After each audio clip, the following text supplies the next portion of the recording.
Average Americans today work 5 to 6 months for the government before they make enough to cover their taxes. In my opinion, that is a long time. The harder you work, the more you pay the government. That is why I believe that the idea of take from the rich backfired on the very poor, very people who voted it in. Every time people try to punish the rich don't simply comply, they react. They have the money, power, and intent to change the things. They do not just sit there and voluntarily pay more taxes, they search for ways to minimize their tax burden. They hire smart attorneys and accountants and persuade politicians to change laws or create legal loopholes. They have the resources to effect the effect change. The tax code of the United States also allows other ways to save on taxes. Most of these vehicles are available to anyone, but it is the rich who usually look for them because they are minding their own business. For example, 1031 is a jargon for the section 1031 of the Internal Revenue Code, which allows a seller to delay paying taxes on a piece of real estate that is sold for a capital gain through an exchange for a more expensive piece of real estate. Real estate is one investment vehicle that allows such a great take tax advantage. As long as you keep trading up in value, you I will you I will not be taxed on the gains until you liquidate. People who do not take advantage of these tax savings offered legally are missing a great opportunity to build their assets asset columns. The poor and middle class do not have the same resources. They sit there and let the government's needles enter their arm and allow the blood donation to begin. Today I am constantly Today I am constantly shocked at the number of people who pay more taxes or take fewer deductions simply because they are afraid of the government. And I do know how frightening and intimidating a government tax agent can be. And I do know how frightening and intimidating a government tax agent can be.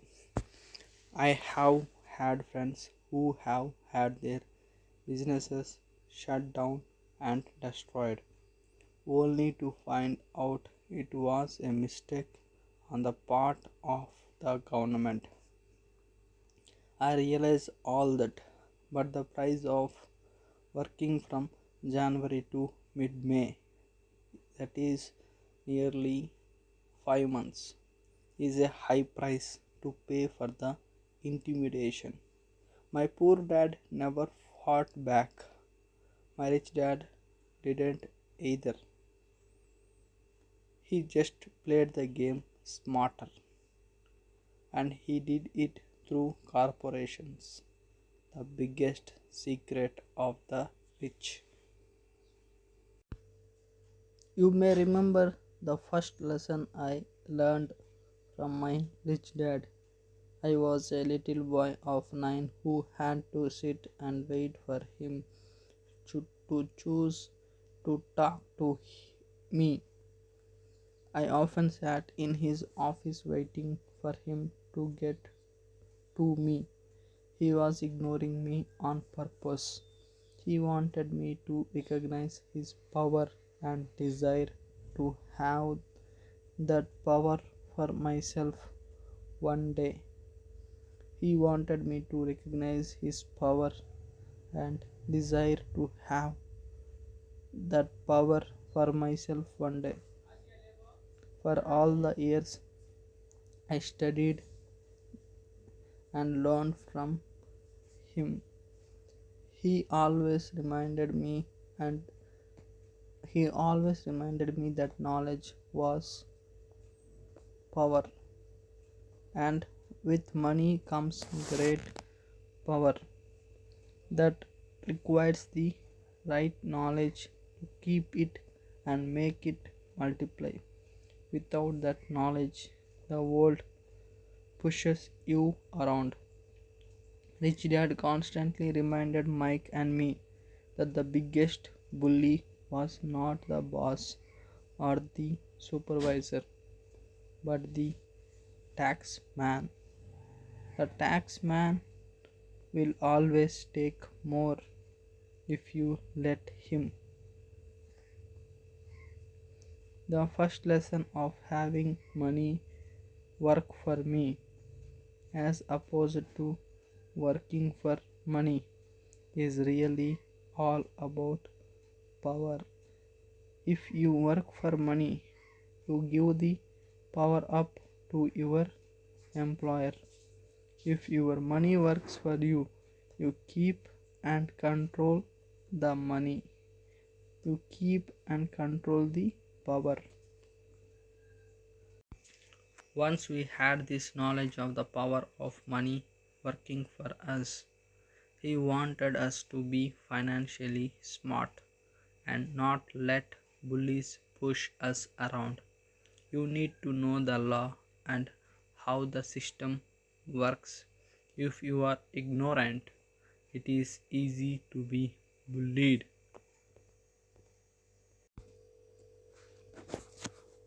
If you know what you are talking about, you have a fighting chance.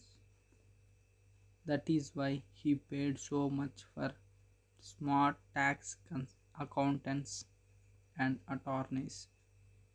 It was less expensive to pay them than pay the government. His best lesson to me, which I have used most of my life, is be smart and you won't be pushed around as much. He knew the law because he was a law abiding citizen. He knew the law because it was expensive to not know the law. He knew the law because it was expensive to not know the law. If you know you are right, you are not afraid of fighting back. Even if you are talking on Robin Hood and his band of merry men.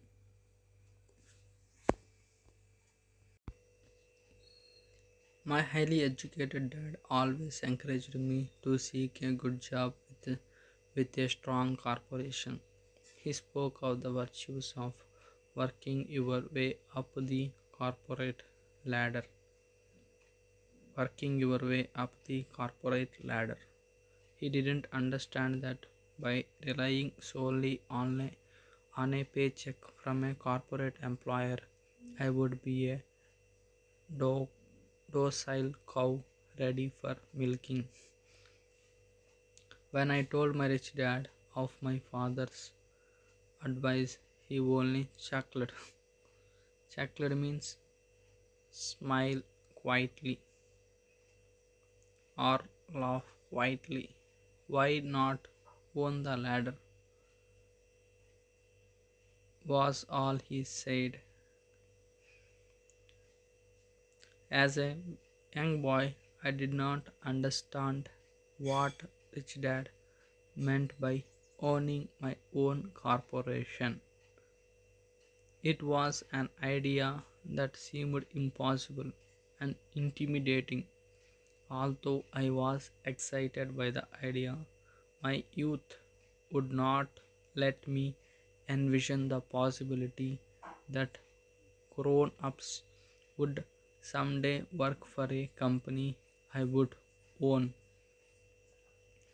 That the point is, if y- the point is, if not for my rich dad, I would have probably followed my educated dad's advice. It was merely the occasional reminder of my rich dad that kept the idea of owning my own corporation alive and kept me on a different path. By the time I was 15 or 16, I knew I was not going to continue down the path my educated dad was recommending.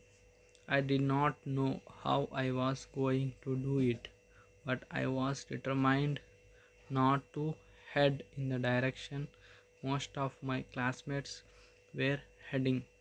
That decision changed my life. I was not until I wa- I was not until I was in my mid 20s that my rich dad's advice began to make more sense. I was just out of the Marine Corps and working for Xerox. I was making a lot of money, but every time I looked at my paycheck, I was always disappointed. The deductions were so large, and the more I worked, the greater the deductions. As I became more successful, my bosses talked about promotions and raises. I was flattering. It was flattering, but I could hear my rich dad asking me in my ear, "Who are you working for? Who are you making rich?" In 1974, while still an employee of in 1974, while still an employee for Xerox, I formed my first corporation and began minding my own business. There were already a few assets in my asset column, but now I was determined to focus on making it bigger.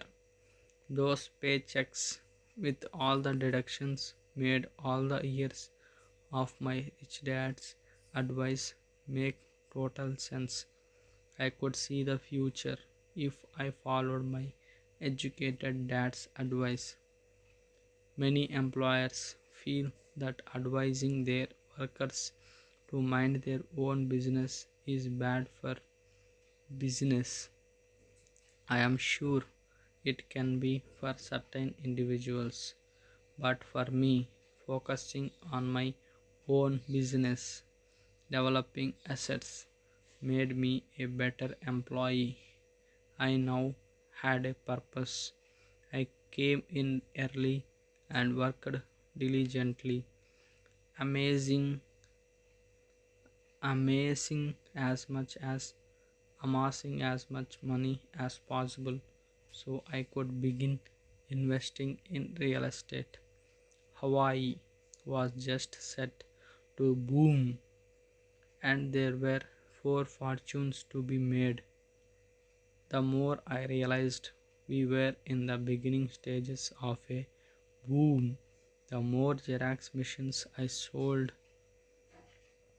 and the more I sold, the more money I made, and of course, the more deductions there were from my paycheck. It was inspiring. I wanted out of the trap of being an employee so badly that I worked harder, not less. By 1978, by 1978, I was consistently one of the top 5 salespeople in sales, often number one. I badly wanted out of the rat race. In less than 3 years, I was making more in my own little corporation, which was a real estate holding company, than I was making at Xerox. And the money I was making in my asset column in my own corporation was money working for me, not me pounding on doors selling copiers. My rich dad's advice made much more sense. Soon the cash flow from my properties was so strong that my company bought me my first Porsche. Porsche means a car, a branded car. It is a branded car. My fellow Xerox salespeople thought I was spending my commissions. I wasn't. I was investing my commissions in assets. My money work my money was working hard to make more money. Each dollar in my asset column was a great employee working hard to make more employees and buy the was a new Porsche with before tax dollars. I began to work harder for Xerox. The plan was working, and my Porsche was the proof. By using the lessons I learned from my rich dad, I was able to get out of the proverbial rat race of being an employee at an early age. It was made possible because of the strong financial knowledge I had acquired through these lessons. Without this financial knowledge, which I call financial IQ, my road to financial independence would have been much more difficult. I know I now teach others through financial seminars in the home. I now ho- teach others through financial seminars in the hope that I may share my knowledge with them. Whenever I do my talks, I remind people that financial IQ, that means financial knowledge, is made up of knowledge from four broad areas of expertise. Number 1 is accounting, number 2 is investing, number 3 is understanding markets, number 4 is the law. Number 1 is accounting. What I call financial literacy, a vital skill if you want to build an empire. A vital skill if you want to build an empire. The more money you are responsible for, the more accuracy is required, or the house comes tumbling down. This is the left brain side, or the details. Financial literacy is the ability to read and understand financial statements. This ability allows you to identify the strengths and weaknesses of any business. Number 2 is investing, what I call the science of money, making money. This involves strategies and formulas. This is the right brain side or the creative side.